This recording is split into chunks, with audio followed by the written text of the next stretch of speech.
aylanishga ketarmish. Ko'rsatib qo'yaman hozir senga aylanish. Azim aka.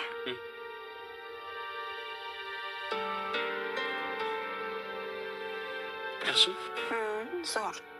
Uzrnamchi yasab oldingiz. Ha, endi sizga munosib bo'laylik dedik-da. Ketdingmi? Ha, mayli. Ketdik. Yura qoling. Qayerlarga borasiz meni? Eng birinchi restoranga. Lekin oldin aytib qo'y, bir ro'ga ishxonaga kirib o'tishim kerak. Ha.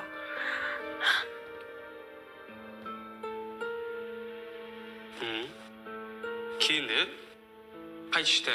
Malikaxon, siz oldingizga kelyotgandim-a? Tinchlikmi? Ketyapsizlarmi? Ha, keliningiz bilan bir aylanib kelmoqchi edik keyin. Oyimga ham aytib qo'yganmiz. Xabarlar bor. Ha, xabarlar bormi? Men ham xabardor qilib qo'ymabsizlar-da, Azimjon. Men pomidor olib keltirgandim, banka yopamizmi deb. Endi hamma ish o'zimga qolib ketibdi-da. Ha, mayli, yaxshi aylanib kelinglar unda sizlar. Kechki payt qilsanglar bo'lmaydimi keling? Ungacha qaytib keladi. Voy, Azimjon, ish juda ham ko'p.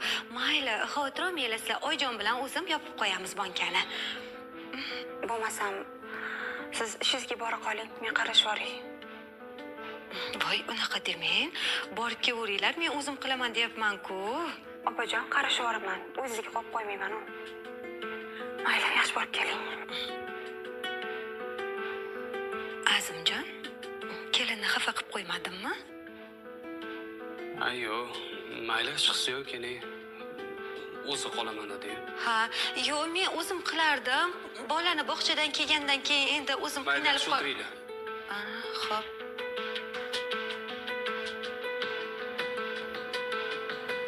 Ajab.